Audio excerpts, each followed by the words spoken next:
So, the supply drop, this was when exactly? Right around the time we saw the ceasefire starting to break down. Must be more than a year ago now. So, at that time, your camp was in the center of town.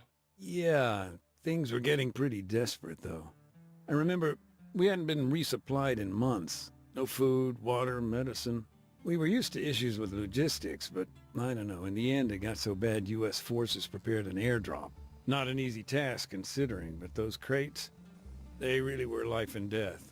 That's why we needed somebody on the ground. Someone to make sure they came down okay.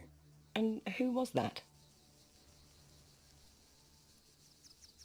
A guy named Adams, part of the NATO peacekeeping force. Close friend of mine, actually. Adams? He went out alone? From the way he told it, he may as well have. No, he went along with some new recruits, local bunch. It was his job to show them the ropes.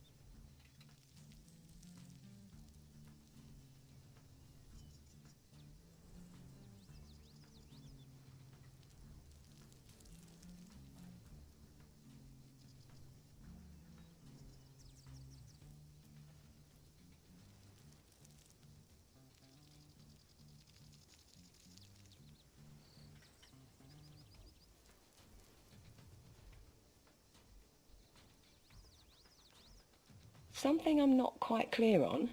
Why didn't IDAP transport the aid themselves? There must have been a reason. Yeah, there was. A couple of weeks previously, guerrillas had ambushed a convoy. It was some dissident group out to sabotage the peace talks in Kervala. Anyway, NATO intervened and the whole thing just blew up. A checkpoint was hit. Protesters were fired upon at the MOD. Yes, we were there. AAN. And you know how bad it got. Our movements were limited by the government. Exactly. And convincing anybody to reassign troops, to escort NGOs, just a total non-starter.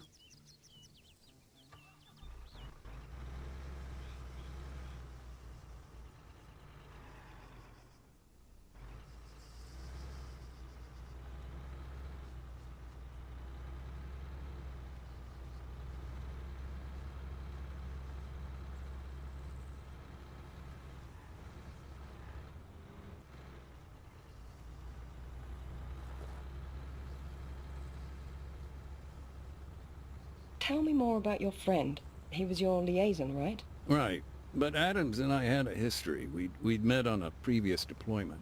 This guy was your typical Army lifer. Cynical, sarcastic, big heart, pissed off with everyone, everything, all the time. But he always seemed to know where to find a beer, and was always willing to share it.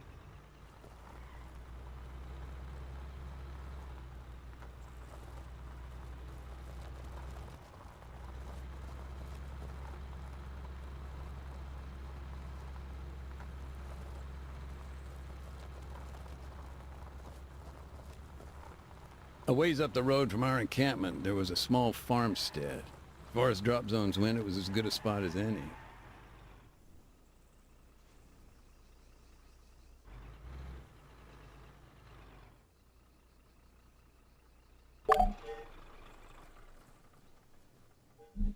Disembark. Roger. Move 100 meters. Front. Waiting. Solid copy.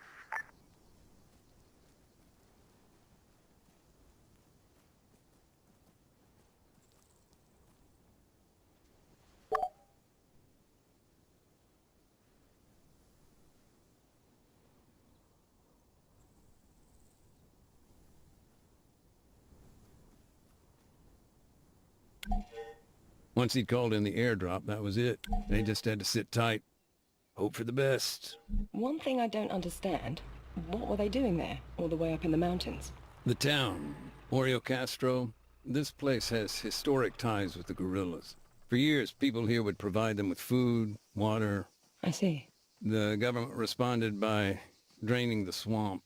And that involved sending soldiers? Yeah, coin ops. Adams and his guys were there to remind them of their R2P. Just a sec, I'm getting a bit lost in the lingo here. Oh, gotcha. R2P is their responsibility to protect. Counterinsurgency can get real messy real quick. He was in charge of training, laws of armed conflict, that kind of thing.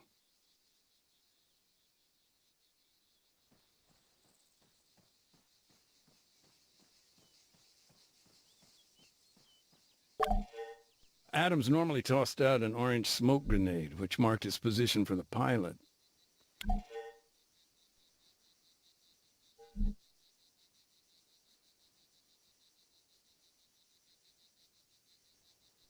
Team Red.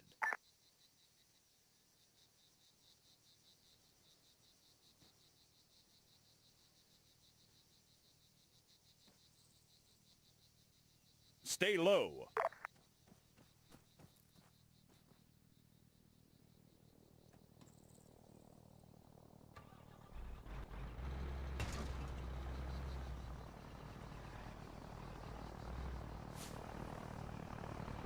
So, these crates, were there a lot of them, or...?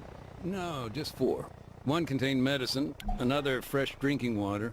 The rest were packed with rice or grain. Adams had to inspect each one individually. Later, we'd arrange collection.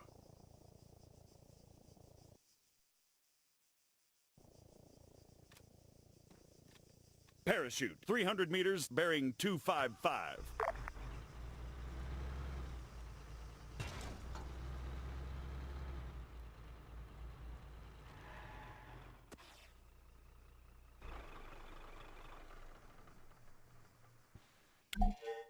It wasn't uncommon for the sacks of grain to split on impact, but that time, we got lucky. He didn't lose a single one.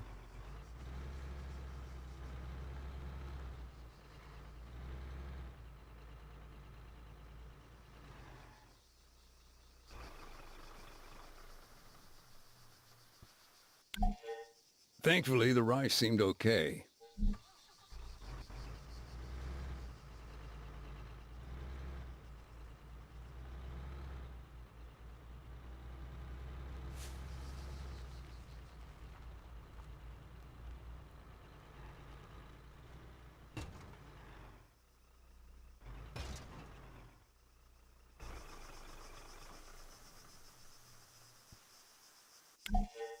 The medical items, you can imagine how pleased we were to see those arrive.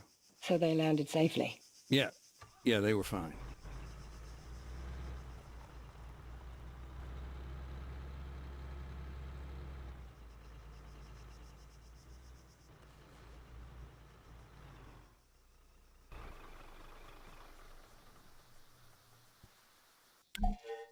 As I recall, the bottles of purified water were fine. We'd been waiting on those for weeks. As for the crates, they still needed to be checked before anyone else arrived.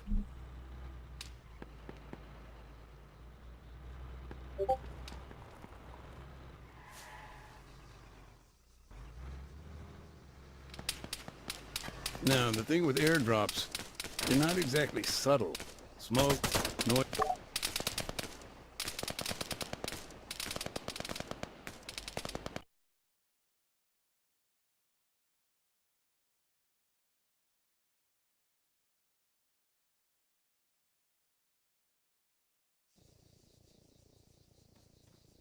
I've got a visual. Parachute. 300 meters, bearing 255.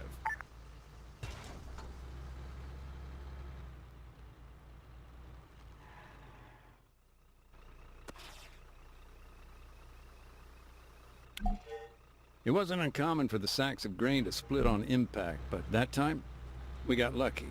He didn't lose a single one.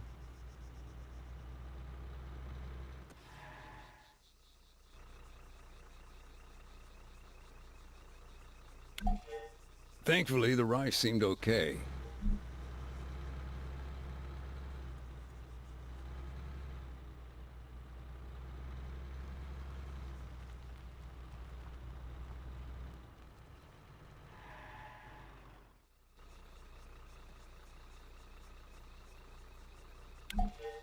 The medical items, you can imagine how pleased we were to see those arrive. So they landed safely? Yeah, they were fine.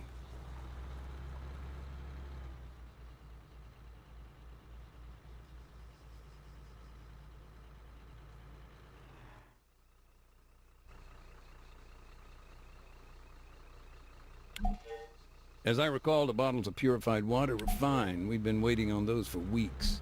As for the crates, they still needed to be checked before anyone else arrived.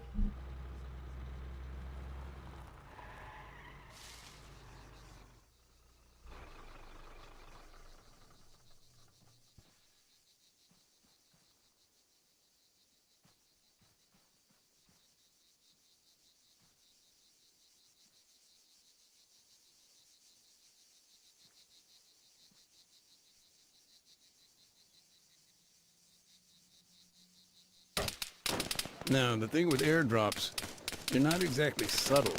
Smoke, noise of the plane, those bright green parachutes, they're gonna get you noticed. And when you're in the middle of bandit country, that's a problem.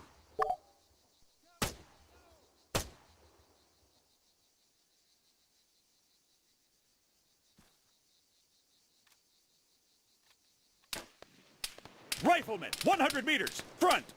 Sniper, 100 meters, front. Target neutralized.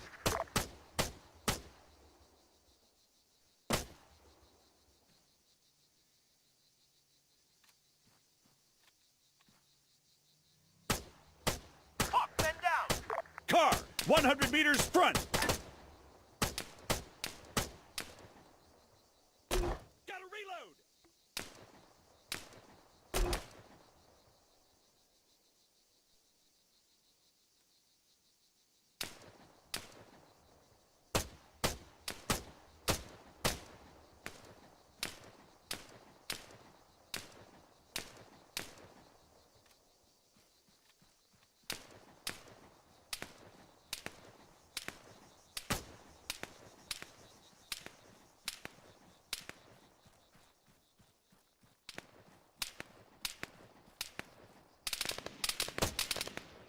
Soldier, 75 meters, front.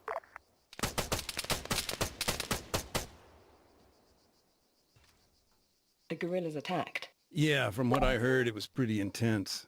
I don't have the numbers, but maybe 6 or 7 were killed. And what happened when the supplies had been secured? Adams would fire a flare.